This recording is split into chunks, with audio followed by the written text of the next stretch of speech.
Hey guys, welcome to How to Solution, and in this video we're going to show you guys how you can borrow games on Steam Mobile.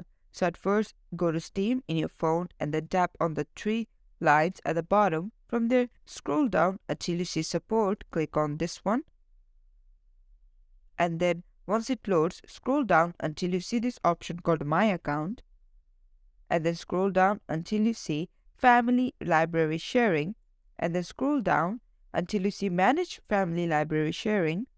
Click on this, and basically here the email of everyone that which you are added to will be put on, and once they're here, just tap on Manage Accounts or something like that option.